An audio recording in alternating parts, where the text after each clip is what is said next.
Hello everyone, welcome back to our channel ఫ్లోటేల్.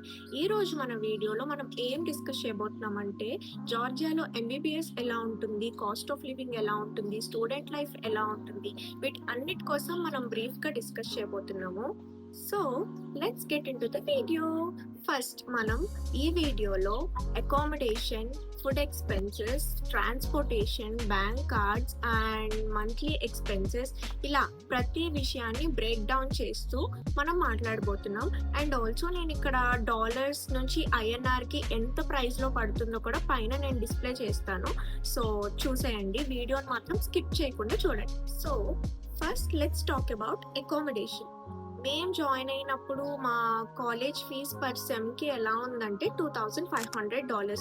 $2,500 ఎంతో నేను ఇక్కడ పైన డిస్ప్లే చేస్తాను పర్ సెమ్కి. అదే 2 సెమ్స్కి కలిపి అయితే $5,000. అండ్ అకామిడేషన్ మనం హాస్టల్లో ఉంటే ఎంత అవుతుందో, ఫ్లాట్లో ఉంటే ఎంత అవుతుందో ఇప్పుడు బ్రేక్ డౌన్ చేద్దాం. హాస్టల్లో ఉంటే hostel fee per month $300 to $350 వరకు ఉంటుంది. అండ్ ఆల్సో ఫ్లాట్లో అయితే మనం తీసుకునే షేరింగ్ బట్టి ఉంటుంది.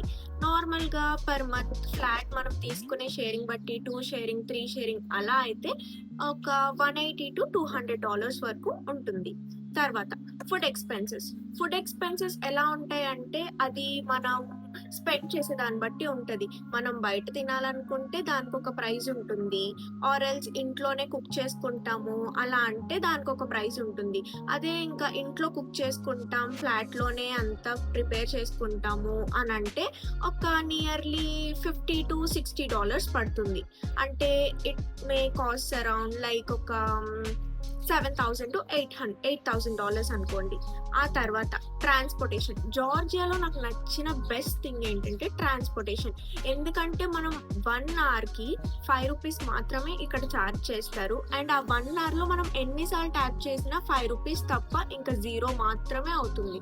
సో ఆ 1 అవర్ తర్వాత మాత్రమే మనకి ₹5 మళ్ళీ కట్ అవుతుంది.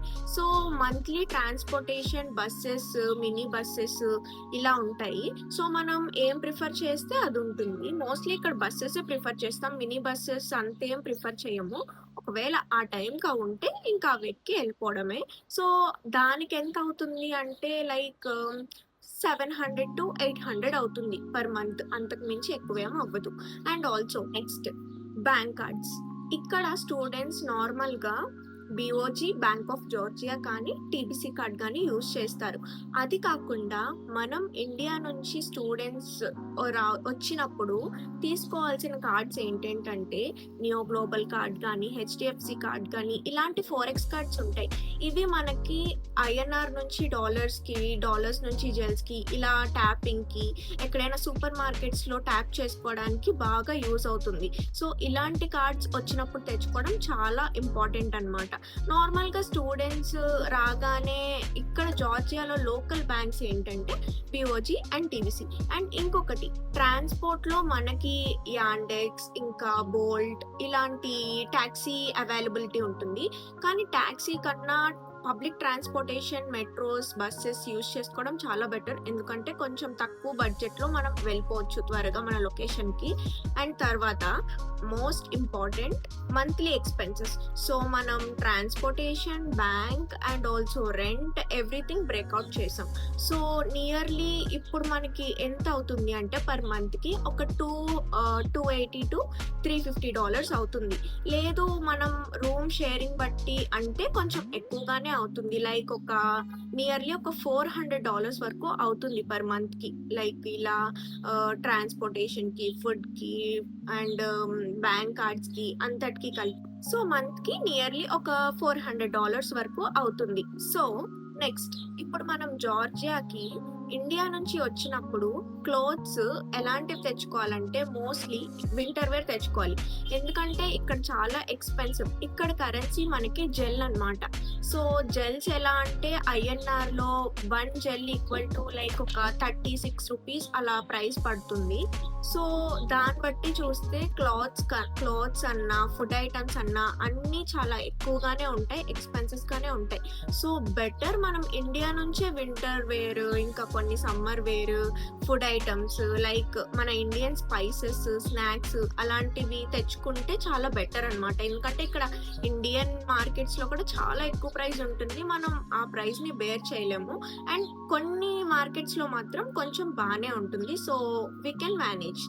అండ్ తర్వాత ఇక్కడికి రావడం వల్ల మనకి అడ్వాంటేజెస్ ఏంటంటే, ఈ జార్జియాలో ఎంబీబీఎస్ చదవడం వల్ల ఇండియా లానే ఉంటుంది. ఇక్కడ స్టడీస్ అన్నా, మొత్తం ఆహ్, క కరిక్యులమ్ అన్నా ప్రతీదీ సేమ్ కొంచెం ఇండియాకి కంపాటబుల్ గానే ఉంటుంది. మరీ టూ మచ్ అని చెప్పలేము. ఓకే అని చెప్పలేము. సేమ్ ఇండియా లానే ఉంటుంది. సో, తక్కువ బడ్జెట్‌లో అవ్వాలి అనుకుంటే ఇలా ఉండొచ్చు. అండ్ ఆల్సో ఇక్కడ యూనివర్సిటీస్‌ని బట్టి ఫీజ్ కూడా వేరీ అవుతుంది. కొన్ని యూనివర్సిటీస్‌కి ఇయర్‌కి 10,000 యూఎస్‌డి కూడా అవుతుంది. Like government యూనివర్సిటీస్‌కి. అండ్ కొన్ని యూనివర్సిటీస్‌కి మంత్‌కి లైక్ 1 ఇయర్‌కి లైక్ మాలాగా ఒక 5,000 యూఎస్‌డి, 6,000 యూఎస్‌డి కూడా అవుతుంది. అండ్ ఇక్కడ మనం చూజ్ చేసుకునే యూనివర్సిటీని బట్టి ఫీజ్ వేరీ అయ్యి ఉంటుంది. ఒకవేళ నార్మల్ యూనివర్సిటీ అయితే 5,000 యూఎస్‌డి అలా అయిపోతుంది. లేదు కొంచెం గవర్నమెంట్ యూనివర్సిటీ కావాలి అలా అంటే నియర్లీ ఇయర్‌కి ఒక 8,000-10,000 యూఎస్‌డి వరకు కూడా అవ్వచ్చు. మనం చెప్పలేము. అండ్ అంతకన్నా తక్కువ గూడా ఉండే యూనివర్సిటీస్ ఉన్నాయి. లైక్ 5,000 యూఎస్‌డి కాకుండా 4,000 అలా కూడా ఉన్నాయి. ఏంటంటే అవి నేషనల్ కౌన్సిల్‌ని యాక్సెప్ట్ చేసినాయా లేదా? ఇండియాలో ఆ యూనివర్సిటీలో చదివితే మనకి వ్యాలిడా కాదా? మనం చెక్ చేసుకొని రావాలనమాట. అండ్ ఆల్సో ఇక్కడ నార్మల్‌గా మనకి జార్జియన్స్‌కి అంతగా ఇంగ్లీష్ రాదు. సో, బెటర్ మనము వచ్చే ముందే ఈ గూగుల్ ట్రాన్స్‌లేటర్ కానీ, కరెన్సీ కన్వర్టర్ ఇలాంటి బేసిక్ థింగ్స్‌ని మనము డౌన్‌లోడ్ చేసుకొని రావడం చాలా బెటర్. ఎందుకంటే ఇక్కడ గూగుల్ ట్రాన్స్‌లేటర్ ఉంటే కొంచెం ఈజీగా మనకి ట్రాన్స్‌లేట్ చేసి మాట్లాడి అలా చేయొచ్చు. ఎందుకంటే ఇక్కడ మోస్ట్‌లీ చాలా మందికి ఇంగ్లీష్ అర్థమవుతుంది. కానీ కొంతమందికి అర్థం కాదు. సో, దానివల్ల మనం ట్రాన్స్‌లేటర్ యూజ్ చేయాల్సిన అవసరం ఉందన్నమాట. And one more thing. ఇక్కడ పార్ట్ టైమ్ జాబ్స్ అంటే అంతగా ఏముండవు. ఉంటాయి. బట్ వెరీ లిమిటెడ్‌గా ఉంటాయి. లైక్ అందరూ అబ్రాడ్ వెళ్తే పార్ట్ టైమ్ జాబ్స్ దొరుకుతాయి. చాలా బావుంటుంది. ఫినాన్షియల్‌గా మనకి హెల్ప్ అవుతుంది అనుకుంటాం. కానీ జార్జియాలో పార్ట్ టైమ్ జాబ్స్ మాత్రం చాలా లిమిటెడ్. అది మనం చాలా జాగ్రత్తగా చూసుకొని, అన్నీ కనుక్కొని రావాలనమాట.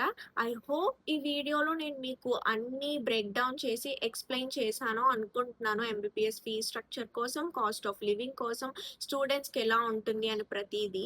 అండ్ నేను నెక్స్ట్ వీడియోలో వీసా డాక్యుమెంటేషన్స్ ఎలా చేసుకోవాలి, ఎలా మనము అప్రోచ్ అవ్వాలి అండ్ కన్సల్టెన్సీ వాళ్ళు ఎంత ఫీజ్ తీసుకుంటారు, ఇక్కడికొచ్చిన తర్వాత మనం ఎలాంటి ఇన్సూరెన్సెస్ చేసుకోవాలి, ఇవన్నీ నేను మీకు చెప్తాను నెక్స్ట్ సాటర్డే వీడియోలో. సో, ఈరోజు వీడియో మీకు నచ్చినట్టయితే please like, share, subscribe. Don't forget to subscribe our channel. And ఇంకో కొత్త వీడియోతో మీ ముందుకు నెక్స్ట్ వీక్ వచ్చేస్తాను. బాయ్.